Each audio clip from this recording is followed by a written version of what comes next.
இந்த விஷயத்துல நந்தினி தான் குற்றவாளின்னு சொல்றதுக்கு நீங்க யாருன்னு கேக்குறேன். நீங்க என்ன போலீஸா? அவங்க தானே விசாரிச்சிட்டு இருக்காங்க, அவங்க சொல்லட்டும். போலீஸ் என்னடா போலீஸ், பெரிய விசாரணை. 2 வாட்டி அவ மேல சந்தேகம் வந்து அவளை புடிச்சிட்டு போனாங்கல்ல, போலீஸ் ஸ்டேஷன்ல வச்சு விசாரிச்சாங்கல்ல. ஆனா அவ வாயில இருந்து ஒரு வார்த்தையை வாங்க முடிஞ்சதா? அவங்களால என்ன உண்மையை கண்டுபிடிச்சாங்க அவங்க? இத பாருங்க, தப்பா பேசிக்கிட்டு இருக்கீங்க.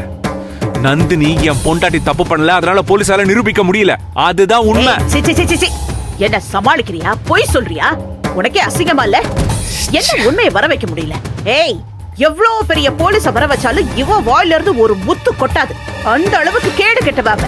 ஆமா, இருக்கட்டும். போலீஸ் என்ன விசாரிக்கிறத நான் விசாரிக்கிறேன்டா. உண்மையை வெளியில வர வைக்கிறேன், இவளை உள்ள கொண்டு போய் உட்கார வைக்கிறேன். ஆமா, விசாரிச்சு கிழிப்பீங்க. நீங்க எப்படி பார்த்தாலும் இது வரைக்கும் நிரூபணம் ஆகாம இப்படியே பேசிட்டு இருப்பீங்க? இல்ல கொஞ்சம் கூட மனிதாபிமானமே இல்லையா உங்களுக்கு? கல்யாணத்தை நிறுத்தி உங்க பொண்ணு வாழ்க்கையை காப்பாத்துறது ஏன் பொண்டாட்டி, புரியுதா? அந்த நன்றி விடுங்க, அது ஞாபகத்துல கூட இல்லையா உங்களுக்கு? இப்ப கூட உங்க பொண்ணை கண்டுபிடிச்சு காப்பாத்தி ஹாஸ்பிடல்ல அட்மிட் பண்ணது ஏன் பொண்டாட்டி தான். கண்டுபிடிச்சு உங்க கையில கொண்டு வந்து கொடுத்தது ஏன் பொண்டாட்டி. அந்த நன்றிங்கிறது உங்களுக்கு கொஞ்சம் கூட வராதா? முட்டாள் முட்டாள், அறிவு கட்ட முட்டாளா இருக்கீங்க. ஏன் வயித்துல பிறந்துட்டு இவ்வளவு முட்டாளா இருக்க? ஏடா, இதெல்லாம் நம்புறதுக்கு தான். இவ ஒரு பெரிய டிராமா காரிடா. இதெல்லாம் நான் நம்ப மாட்டேன், பாத்துக்கோ. கொஞ்சம் கூட உங்களுக்கு யோசனையே வராதா? தயவு செஞ்சு கொஞ்சம் நம்பி தொலைங்க தாய்க்குலமே.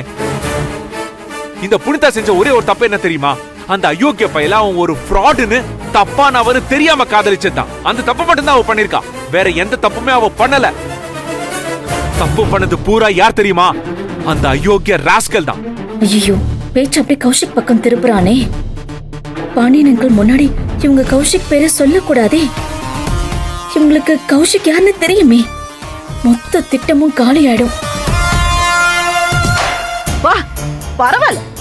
எல்லா பழையும் விழுந்தோடனே அதை தூக்கி அடுத்தவன் மேல போட்டாச்சு இல்ல? அப்படி என்ன புதுசா ஒருத்தன் யாருன்னு தெரியலையே. இவ தங்கச்சி யாரோ ஒருத்தனை லவ் பண்ணா, அப்படித்தானே? கூட்டிட்டு வா, நேர்ல கூட்டிட்டு வா, விசாரிப்போம். என்னடா, கூட்டிட்டு வாடா. அப்படி ஒருத்தன் இருப்பான்ல, அவனை இங்க கூட்டிட்டு போ. அட்லீஸ்ட் அவன் போன் நம்பர்னு ஒண்ணு இருக்கும்ல, அதையாவது கொடு. போன்லயாவது கேப்போம் என்ன நடந்துச்சுன்னு. கொடுடா. எப்படி முடியும்? பிடிக்க போகும்போது ஓடி போயிட்டானே அந்த ஃப்ராடு. அவன் போன் ஸ்விட்ச் ஆஃப்ல இருக்கு, எப்படி கால் பண்ணுவேன்? இப்ப போன் ஸ்விட்ச் ஆஃப் ஆயிருக்கு. சரி, போன் ஸ்விட்ச் ஆஃப் ஆயிருக்கு. இவ லவ் பண்ணால, உண்மையா லவ் பண்ணால. அப்ப அந்த அயோக்கிய பையன் அவனோட போட்டோ இருக்கும்ல, அத காட்ட சொல்லு.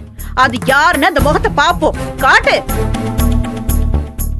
அம்மா, கடைசி வரைக்கும் அவன் போட்டோ எடுக்கவே விடலமா. எதுக்குன்னு அப்ப எனக்கு சுத்தமா புரியல. இப்பதாம்மா எனக்கு எல்லாமே புரியுது. எப்படிப்பட்ட போய், எவ்வளவு ஈஸியா போய் சொல்ற? என்ன இவளோட ட்ரைனிங்கா? இவளோட தங்கச்சி எவனோ ஒருத்தனை லவ் பண்ணுவானா, அவனோட போட்டோ இருக்காதாமா, அவனோட போன் ஸ்விட்ச் ஆஃப்ல இருக்குமா. இதெல்லாம் நம்புறதுக்கு நான் என்ன பைத்தியமா?